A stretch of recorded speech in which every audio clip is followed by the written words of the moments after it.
தொலைந்து போய்விட்டது என்று சொல்வேன். நான் சிறுவனாய் இருந்த போது எனக்கு ஒரு பாட்டு சொல்லிக் கொடுத்தார்கள். என்னுடைய பாட்டியம்மா இன்றைக்கு உலகத்தில் இல்லை, அவர்கள் எனக்கு சொல்லிக் கொடுத்த பாட்டு. பாவத்தின் பலன் நரகம் நரகம், ஓ பாவி நடுங்கிடாயோ,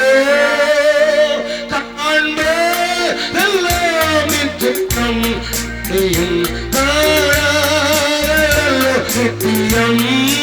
இயேசு ராஜா வருவார், இன்னும் கொஞ்சம் காலம்தான், மோட்சலோகம் சேர்ந்திடுவோம். அல்லேலூயா. இயேசு ராஜா வருவார், இன்னும் கொஞ்சம் காலம்தான், மோட்சலோகம் சேர்ந்திடுவோம். இயேசு ராஜா வருவார், இன்னும் கொஞ்சம் காலம்தான், மோட்சலோகம் சேர்ந்திடுவோம். இன்னைக்கு ஒரு நாளைக்கு தமிழ்நாட்டில் மட்டும் 10 கேசட் வெளியாகுதுன்னு நினைக்கிறேன். இருக்குல்ல? அது காணாக்குறைக்கு சிடி பிடி எல்லாம் வந்துச்சு. So many singers, so many people become agents of this cassette. பாடல்களை எழுதி தாறுமாறாக வெளியிடுகிறார்கள். உலகம் எங்கிலும் இருக்கிற தமிழ் மக்களுக்கு பாட்டு எழுதணும்னா இப்ப ஒரே குஷி. ஃபாதர் பாட்டு பாடினாரோ இல்லையா, அதே வழியில எல்லாரும் பாட ஆரம்பிச்சிட்டாங்க. நீங்க ஐரோப்பாவுக்கு போனீங்கன்னா இலங்கைக்காரங்களை பாப்பீங்க. ஒரு பாட்டு அவன் பாடுவான், அவனுக்கு கைய காசு நிறைய இருக்கு, நேரம் மெட்ராஸ்க்கு ஏதாவது ஒரு மியூசிக் டைரக்டரை பார்த்து என் பாட்டுக்கு நீ இசையமைன்னு சொல்லுவான். உடனே இசையமைச்ச உடனே அதை ரிலீஸ் பண்ணி அங்க 100 கேசட் எடுத்துவான். எத்தனை கேசட் எடுத்திருக்கேன்? 100 கேசட். செலவழிச்சது என்னது? 1000 கேசட். காசு படுத்தும் பாடு. கவனிங்க. ஆனா நானும் எத்தனையோ கேசட்டை எப்பமாவது எங்கேயாவது போகும்போது ரொம்ப கேட்கறதுக்கு நேரம் இல்லை, ஆனாலும் கேட்கிறேன். ஒருத்தராவது இந்த நரகத்தின் வேதனையை சொல்லல. ஆதி காலத்து தேவ மனிதர்களுக்கு நரகத்தை குறித்த சரியான தரிசனமும் நரகத்தை குறித்த சரியான காரியம் தெரிந்ததினால் அவர்கள் பாடினதெல்லாம் எல்லாரும் தெரிஞ்ச பாட்டிமா பாடுங்க. புதிய ஆளுங்களுக்கு தெரியாது. புதிய ஆளுங்களுக்கு தாளாட்டுவார் சீராட்டுவார் இதுதான் தெரியும். பழைய ஆட்களுக்கு மட்டும்தான் தெரியும். கண்ணீர் துடைப்பார் கவலை போக்குவார் தான் இப்போ உள்ளவங்களுக்கு தெரியும். ஏசு கண்ணீர் துடைப்பாரு, ஏசு கவலை போக்குவாரு. ஆனா பழைய பாட்டியமாலாம் இருப்பீங்க. என்ன போல சின்ன வயசுல கற்றுக்கொண்டவங்க எல்லாரும் சேர்ந்து பாடலாம். அட்லீஸ்ட் பாட்டி கொடுக்கலாம். பாவத்தின் பலன் நரகம் நரகம், ஓ பாவி நடுங்கிடாயோ, காண்பதெல்லாம் அழியும் அழியும், காணாததல்லோ நிச்சயம். இயேசு ராஜா வருவார், இன்னும் கொஞ்சம் காலம்தான், மோட்சலோகம் சேர்ந்திடுவோம். அல்லேலூயா. இயேசு ராஜா இன்னும் கொஞ்சம் காலம்தான், மோட்சலோகம் சேர்ந்திடுவோம். இயேசு ராஜா வருவார், இன்னும் கொஞ்சம் காலம்தான், மோட்சலோகம் சேர்ந்திடுவோம். பாத்தீங்களா, வாலிய பிள்ளைங்க அப்படி முடிக்குது. இதென்னடா புது பாட்டு, இந்த பாட்டு நமக்கு தெரியாதுன்னு அவங்களுக்காக இன்னொருத்தர் இப்ப அவங்களும் சேர்ந்து கைத்தட்டி பாடலாமா? எல்லாரும் பாடலாமா? இது நல்லா உள்ள நுழையணும். அப்பதான் உனக்கு பாவம் செய்யும் போது உனக்கு ஷாக் அடிக்கும். ஹல்லேலூயா ஹல்லேலூயா. பாவம் செய்யணும்னு பக்கத்து வீட்டுக்காரனுக்கு லெட்டர் கொடுக்கும் போது ஷாக் அடிக்கணும். தங்கச்சி உனக்கு தான் சொல்றேன், அம்மாவுக்கு தெரியாம ஹோட்டலோடு ஒரு லெட்டர் கொடுத்தல, உனக்கு தான் சொல்றேன். தம்பி காலேஜ் போறேன்னு சைக்கிள் வச்சுக்கிட்டு சைட் அடிச்சு நிக்கிறிய, உனக்கு தான் சொல்றேன். ஹல்லேலூயா. அப்பவே உனக்கு ஷாக் அடிக்கணும். அந்த பாட்டு உன்னை உறுத்தணும். ஹல்லேலூயா. எல்லாரும் பாடலாமா?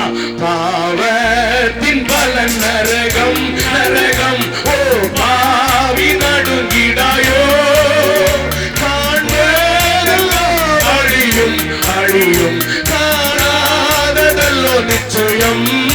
இயேசு ராஜா வருவார், இன்னும் கொஞ்சம் காலம்தான், மோட்சலோகம் சேர்ந்திடுவோம். அல்லேலூயா. இயேசு ராஜா வருவார், இன்னும் கொஞ்சம் காலம்தான், மோட்சலோகம் சேர்ந்திடுவோம். இயேசு ராஜா வருவார், இன்னும் கொஞ்சம் காலம்தான், மோட்சலோகம் சேர்ந்திடுவோம். என் சத்திய வேதம் நரகத்தை சொல்லி நரகத்தை குறித்து சொல்லுகிற சில காரியங்களை வேகமாக இந்த சாயங்கால வேளையில் உங்களுக்கு காண்பித்துக் கொடுக்க விரும்புகிறேன். தெளிவாக நீங்கள் பார்க்கும்படியாக குறிப்பிட்ட நேரத்தில் காரியத்தை சொல்லுவதற்காக சில வசனங்களை மாத்திரம் நான் உங்களுக்கு காண்பித்துக் கொடுக்க விரும்புகிறேன். திருப்புங்கள் என்னோடு கூட சேர்ந்து வெளிப்படுத்தின விசேஷம் 21வது அதிகாரம் 8வது வசனத்தை முதலாவது வாசிக்கலாம். பயப்படுகிறவர்களும், நன்றாய் கவனியுங்கள், வெளிப்படுத்தல் 21:8 சொல்லுகிறது, பயப்படுகிறவர்களும் அவிசுவாசிகளும், அருவருப்பானவர்களும், கொலைபாதகரும், விபச்சாரக்காரரும், சூனியக்காரரும், விக்கிரக ஆராதனைக்காரரும், பொய்யர் அனைவரும், இரண்டாம் மரணமாகிய அக்கினியும் கந்தகமும் எரிகிற கடலிலே பங்கடைவார்கள் என்றார். அக்கினியும் கந்தகமும் எரிகிற கடலிலே பங்கடைவார்கள். இயேசு சொன்னாரே, அங்கே அக்கினி அவியாது, அங்கே புழு சாகாது. அந்த கடல் அது எரிந்து கொண்டே இருக்கிறது, புழு அதிலே சாகிறதில்லை. அப்படிப்பட்ட காரியத்தில் போகிறவர்களை குறித்து என் சத்திய வேதம் தெளிவாக சொல்கிறது. மறுபடி வாசிக்கலாம். பயப்படுகிறவர்களும், அவிசுவாசிகளும், அருவருப்பானவர்களும், கொலைபாதகரும், விபச்சாரக்காரரும், சூனியக்காரரும், விக்கிரக ஆராதனைக்காரரும், பொய்யர் அனைவரும், இரண்டாம் மரணமாகிய அக்கினியும் கந்தகமும் எரிகிற கடலிலே பங்கடைவார்கள் என்றார். கடல், அது கடல். கவனியுங்கள், இந்த அக்கினியிலையும் கந்தகத்திலையும் தள்ளப்படுவதற்கு யார் பொருத்தமானவர்கள் என்று வேதம் சொல்கிறது. இது சாதாரண காரியம். பொருத்தமானவர்கள் யார் என்பதை அந்த சத்திய வேதத்தில் 20வது அதிகாரத்தில் வாசிக்கலாம். 10வது வசனம், 20:10. மேலும் அவர்களை மோசம் போக்கின பிசாசானவன், ஜனங்களை மோசம் போக்கின பிசாசானவன், மிருகமும் கள்ள தீர்க்கதரிசியும் இருக்கிற இடமாகிய, மிருகம் என்று சொல்லப்படுகிற அந்தி கிறிஸ்துவும் கள்ள தீர்க்கதரிசியும் இருக்கிற இடமாகிய அக்கினியும் கந்தகமுமான கடலிலே தள்ளப்பட்டான். அவர்கள் இரவும் பகலும், கவனிங்கள், அவர்கள் இரவும் பகலும் சதா காலங்களிலும் பாதிக்கப்படுவார்கள். காலங்களிலும் eternity to eternity வாதிக்கப்படுவார்கள். சாத்தான் அங்கே போக வேண்டியவன் தானா? சொல்லுங்கள். ஆமாதானா? என்ன மெதுவா அவன் மேல அவ்வளவு பரிதாபம் உங்களுக்கு? கூட ரொம்ப நாளா வாழ்ந்துட்டான். இல்ல, நல்லா கவனிங்க. சாத்தான் போக வேண்டியவன். ஏன்னா அவனுடைய பிரதான தொழில் மோசம் போக்குறது. சாத்தானுடைய தொழில் என்ன? ஜனங்களை மோசம் போக வைக்கிறது, தன்னை தெய்வமாக காட்டுகிறது, தன்னை தெய்வமாக காட்டி ஜனங்களை அவனுக்கு பூஜை செய்ய வைப்பது. அந்த மோசம் போக்குகிற அந்த மோசக்காரன் அவன் அக்கினி இலே போடப்பட வேண்டியது மாத்திரமல்ல, சதா காலமும் வாதிக்கப்படுவது தேவை. அந்தி கிறிஸ்து ஜனங்களுக்கு முன்னதாக தன்னை கிறிஸ்து போல காண்பிக்கிற எவனும் அந்த இடத்துக்கு போய்த்தான். அந்தி கிறிஸ்து அதிலே போவது நல்லது. ஏனென்றால் தன்னை கிறிஸ்துவாக, ரட்சகனாக, ரட்சிக்கிறவனாக காட்டுகிற எந்த மனுஷனுக்குள்ளே கிரியை செய்கிற அந்த ஆவியுடையவர்கள் அங்கே போவது சரி. ஏனென்றால் அவர்களும் ஜனங்களை மோசம் போக்குகிறவர்களே. அதைத்தான் 13வது அதிகாரத்திலே வெளிப்படுத்தல வாசிக்கிறோம். நேரமில்லை.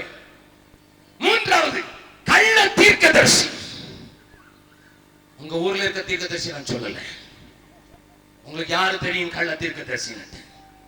நீ காலையில எங்க அம்மாவோட கொஞ்சம் பேசிக்கணும். நேற்று ராத்திரி அன்னைக்கு காலையில பேசி எங்க அம்மா சொன்னாங்க, திடீர்னுட்டு நம்ம வீட்டுக்கு நிறைய ஊழியக்காரங்க வந்துகிட்டே இருக்கிறதுனால தம்பி யார் வந்தாலும் வாங்க ஐயா ஊழியம் நல்லா இருக்கான்னு கேட்க ஆரம்பிச்சுட்டேன்.